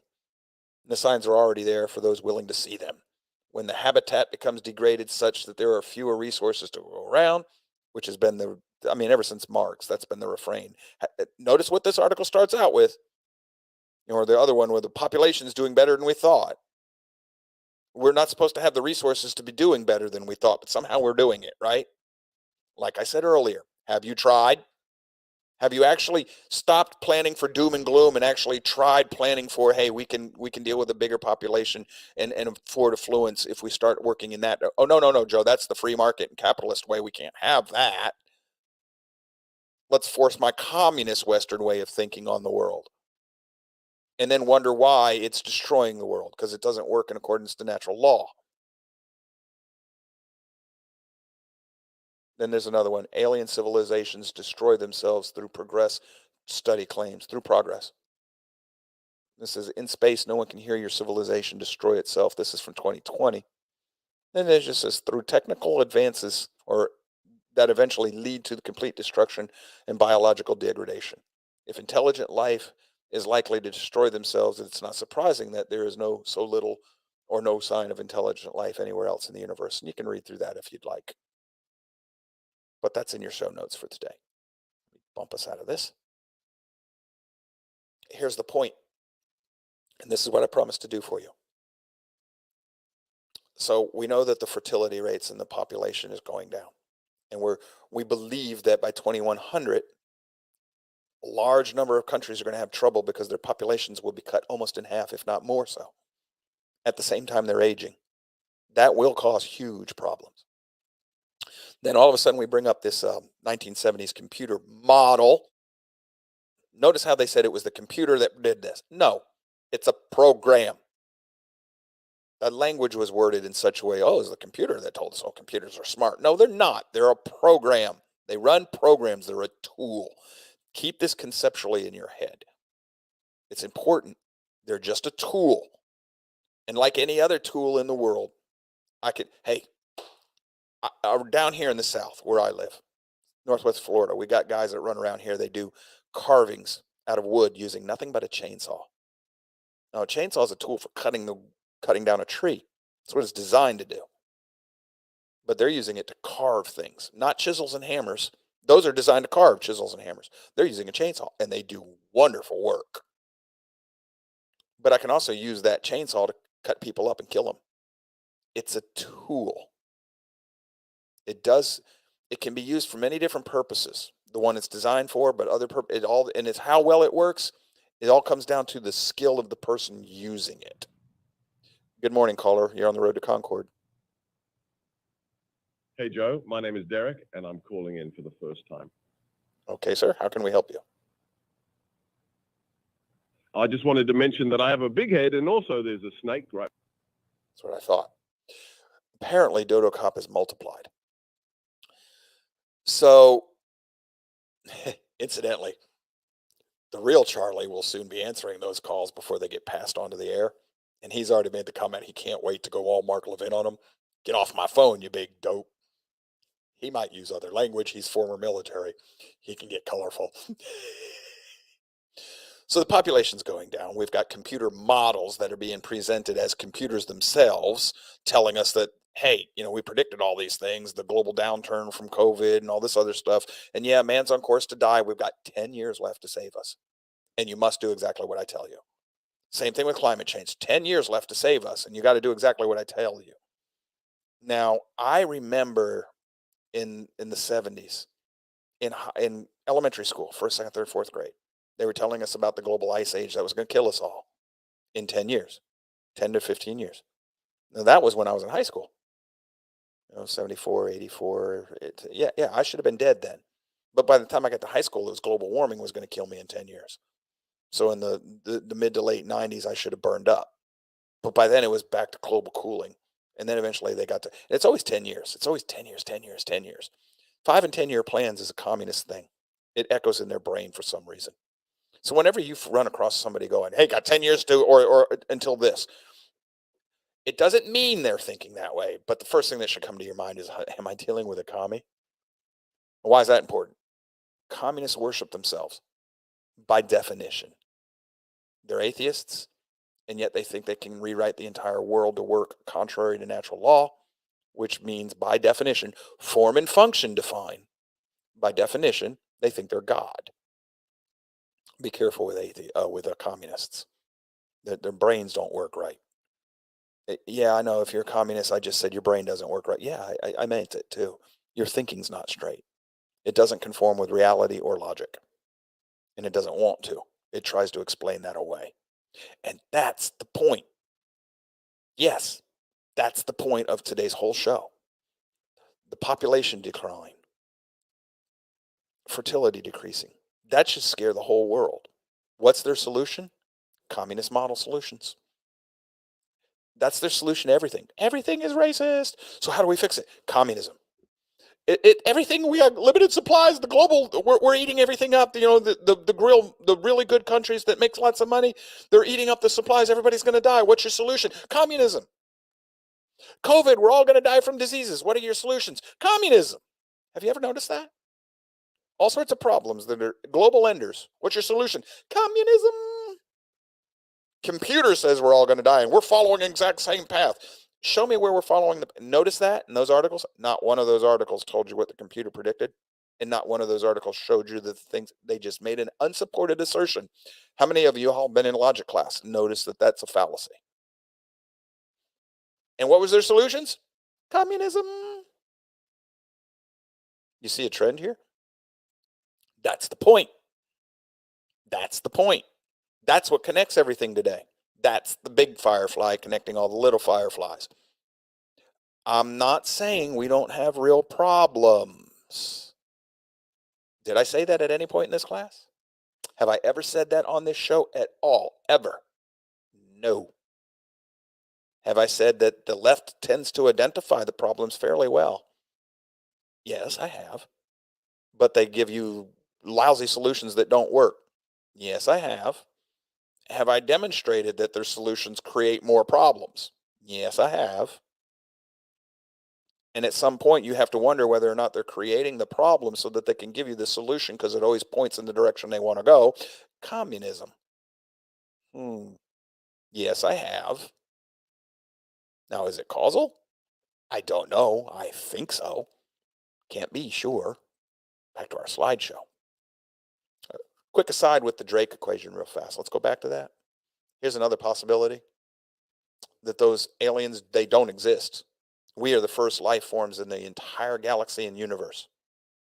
And problems for that, the sun is average and young. This is a very American view, they say. Life is rare. Life's genesis is rare. Intelligence and tool making are rare. Technology, science is not an inevitable outcome. Just a lot of assumptions that people make that would counter the Drake equation, and some things we're learning since then. Planets with the right conditions are rare. Space is a dangerous place. Habitable zones. We happen to be in a habitable zone between two of the arms of this spiral galaxy we call the Milky Way. When we get too close to and we're moving between them, when we get too close to that spiral arm again, we'll cease to exist because the radiation in that arm will be too thick for our atmosphere to shield us from. So moon stabilizes the Earth's orbit. That's actually important if the orbit wobbled around all the place, like all the other planets for the most of them do. Not all of them, but a lot of the planets in our solar system, they wobble. The ones without moons, they tend to wobble. A magnetic field, which protects us from the radiation. Not all planets have magnetic fields. We have abundant liquid water. You have to live in this, what they call the sweet spot, close to your sun to do that. And Jupiter's a broom protecting us from impacts. We're going to try this one more time, but I'm suspecting we're going to have another dodo idiot. Good morning, caller. You're on the road to Concord. That was Seb Gorka who called. Was it? Yeah, it sounded like Seb Gorka. Did you not notice that? No. I think he was trying to mention there was a snake. Yeah. Charlie, I can't wait for you to get on board with us. I'll just let you play with those people when that happens.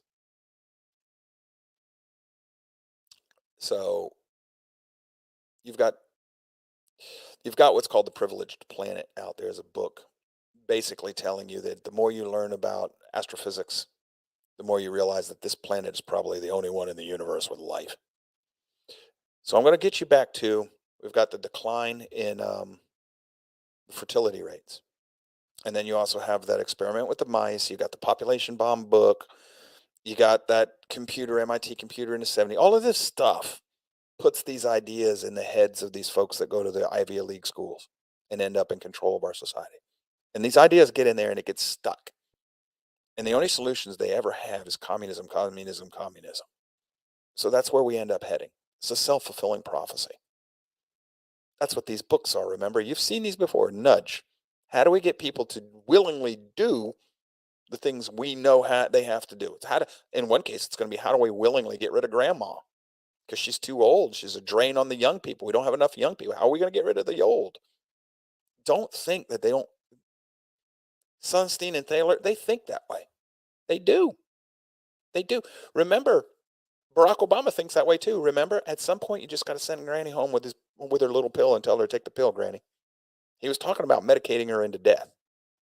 Just OD her so that she's out of her pain. And have we not covered how big a deal, quote unquote, euthanasia is starting to become in certain parts of the world? In Canada right now, they'll euthanize you against your will. That's not euthanasia, people. That's murder. There's no such thing as euthanasia anyhow, not for a human being. Mercy killing, Joe? No. You don't mercy kill a human being. You murder them. Well, it's assisted suicide, Joe. No, you can't assist a suicide. By definition, you cannot do that. By definition, suicide has to be the act of the individual all by themselves. So if you've helped in any way, it becomes murder. This is why definitions are important. But the people who write these books and the people who follow them and read them and put them into play, they're evil.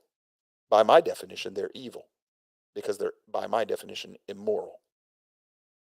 They go counter to the natural law. They go counter to the revealed law of God, of Yahweh. And that's what this book is, The Great Reset. Klaus Schwab in the middle there. Biden on the left, Soros on the right.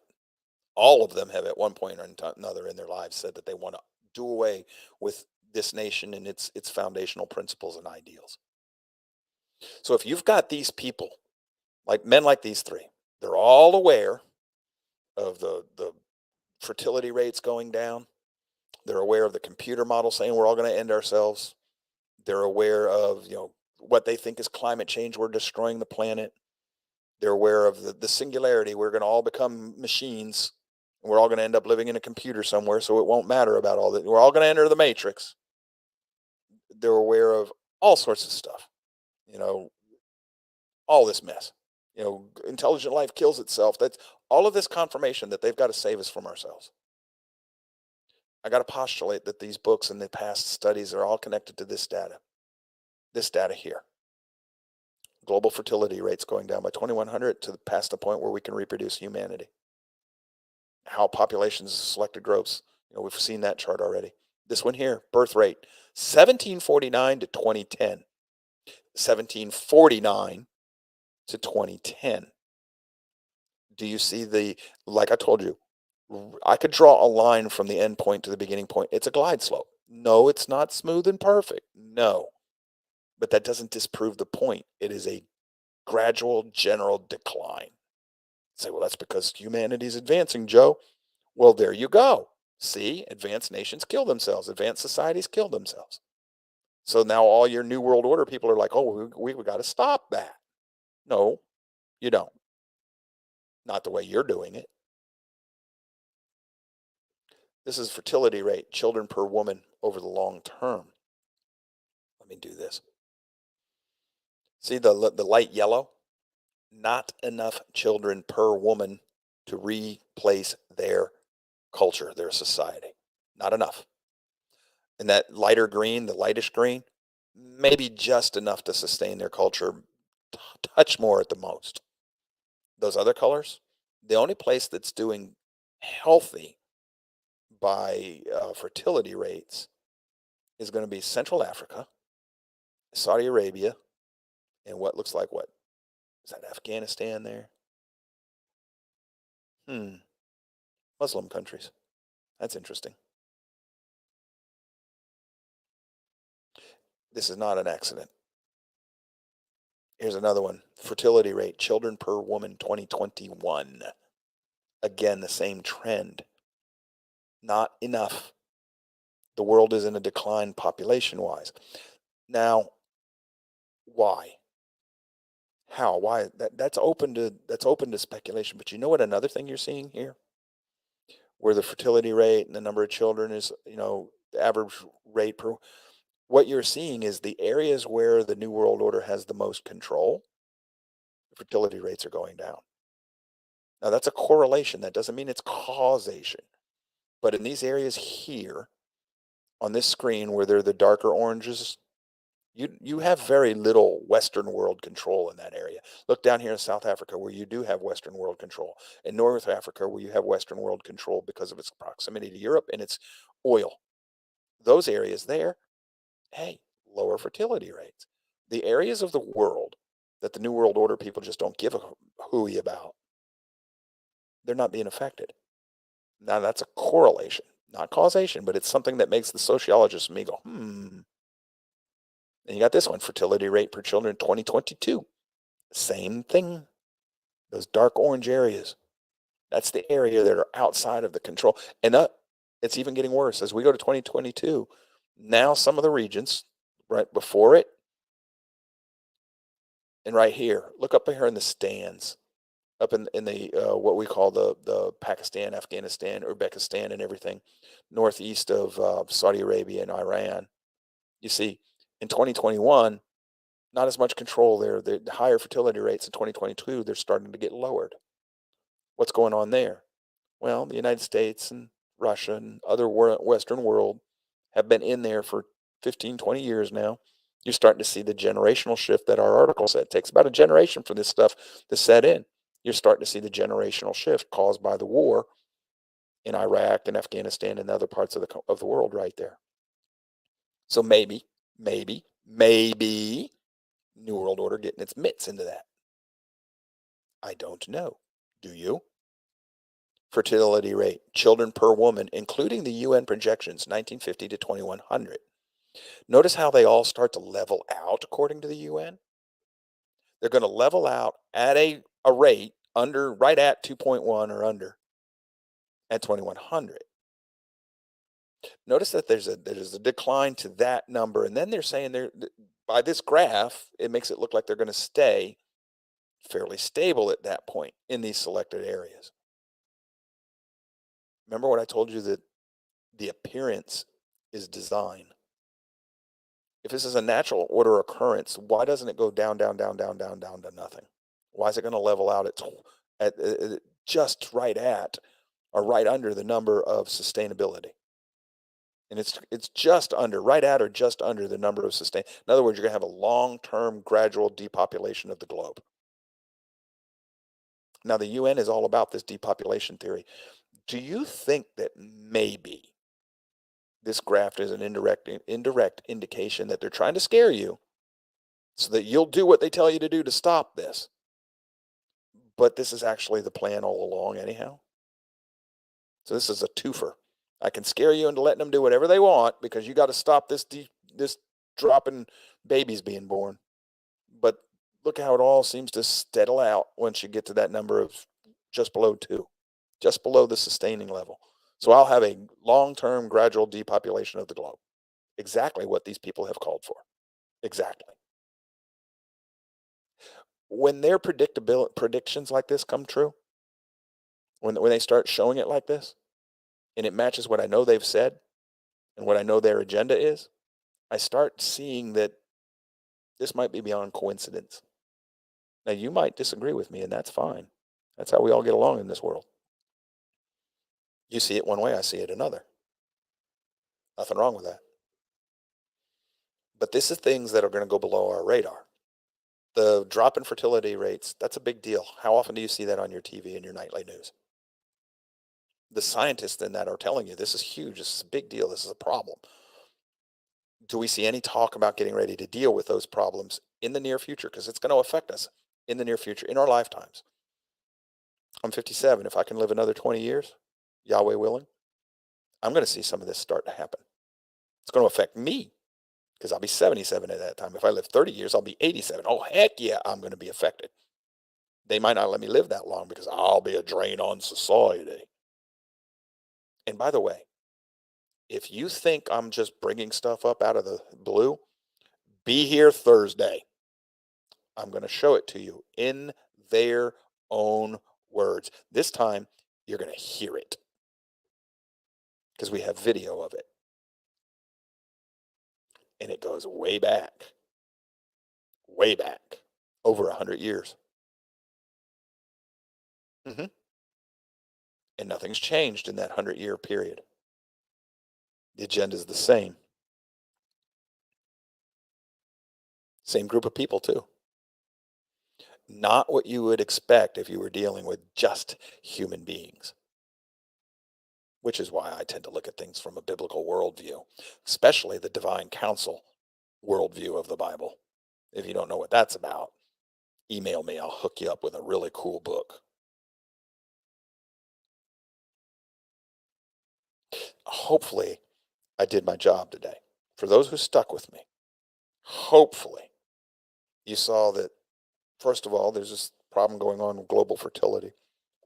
Second of all, it might very well be, or at least in part, connected to the New World Order group that think that they've got to save us from ourselves no matter what, and that they're the only ones that know how to do it, even though they seem to be the ones causing most of this problem. Them and greed.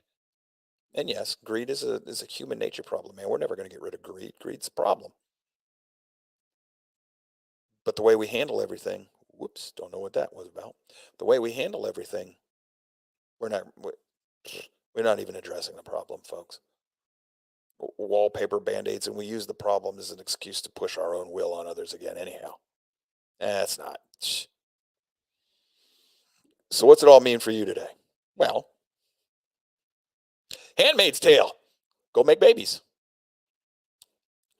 Wait a minute, Joe. That's predictive programming, isn't it? We're not supposed to want women making babies because then we're going to be in the Handmaid's Tale. So all the women should be looking to not make babies, which would increase the global infertility rate and the childbirth. Do you see how the predictive programming class is coming into play here yet? I mean, I can't make these connections in your head for you. I can only, here's a firefly, here's a firefly, here's a firefly, there's a firefly. Can y'all see the line between them yet? You either do or you don't. I'm trying to paint the picture for you as best I can, especially being careful. You know, we're on YouTube today. You know, I got to be careful with that. So why did I go there, Joe? Just because I felt like it. I got to start growing the reach of this show now that we're just about ready to actually start getting serious with it. As many venues as I can. I've seen in the comment section, some of you are liking Twitch today. Some of you are on Facebook.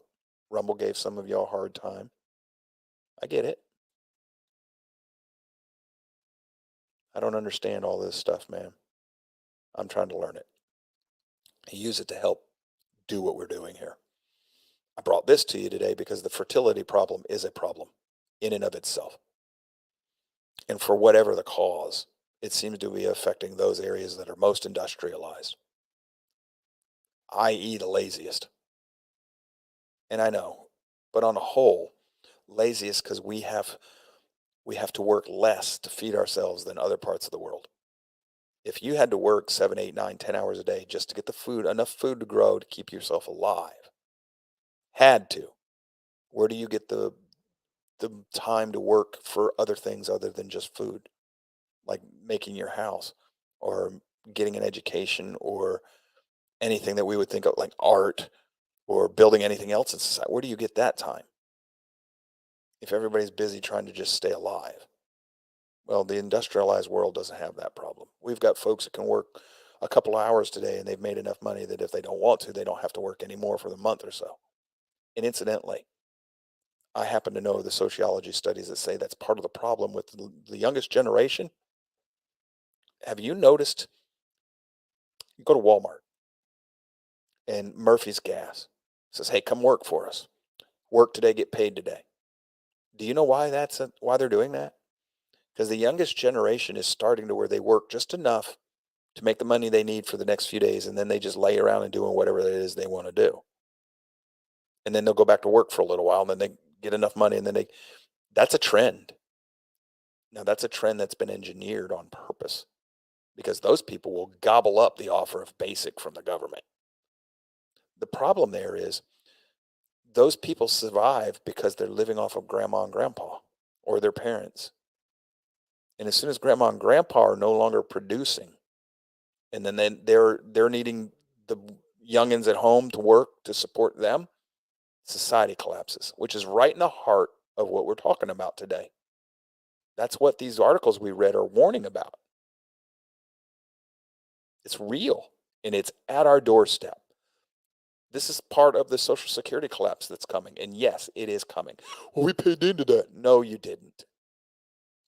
I hate to burst your bubble on this, but the way the Social Security Act was written, none of that money belongs to you. It's written up as an entitlement, but it isn't. It's just a tax for government to turn around and deal it back out as they want to. You're not entitled to any of it back. You're not. Read the law. That law was horrendous. Should have never been passed. And that's the point. Here's the thing. Okay, perfect example real quick before we call it a day. Liberals say, hey, nobody's taking care of these elderly women when their husbands die. They're retirement age and they got no income. Let's start Social Security. No. What do you mean, Joe? Don't you care about? Oh, no, I do. If you're going to do this, then let's do it in a way that'll work. Let's mandate that everybody has 10% taken out of their check every pay period and put into a retirement fund that they cannot touch until such and such a time, until they officially retire. They can't touch it. Well, What, you got a problem with that? Well, yeah, but we need Social Security so it's done fairly. Oh, no. Well, what about the people who can't work? Uh-huh. See, what you're really after is communism. You want that socialism where you've gotten control of everything. Well, no, Joe, I want to help people. No, if you want to help people, make them all work and tell them all to put 10% of their money away in an account, interest-bearing account that they cannot touch until they've officially retired. And you can't retire until you either are permanently disabled or you reach a certain age. Now, guess what? When I die, that account actually goes to my heirs now. It's mine. It is mine. That law would have been beneficial. Social Security is not. It becomes a political potato.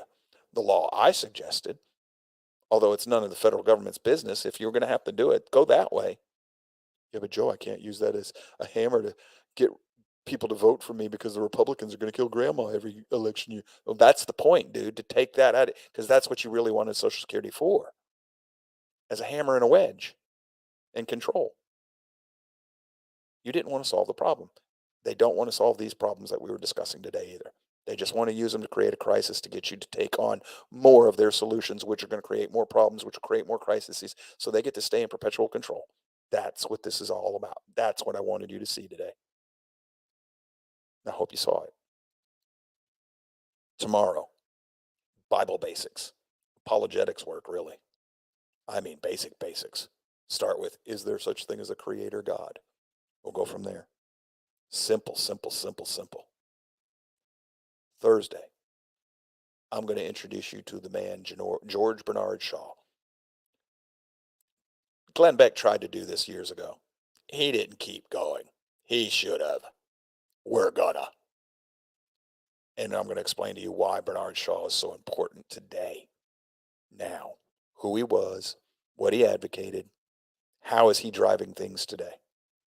Friday, we're going to get back to some logic basics. That's the course for this week. So I love all of y'all. I'm very grateful for you being here. I want all of y'all to stay safe. Take care of yourselves. We'll see you tomorrow. Y'all take care.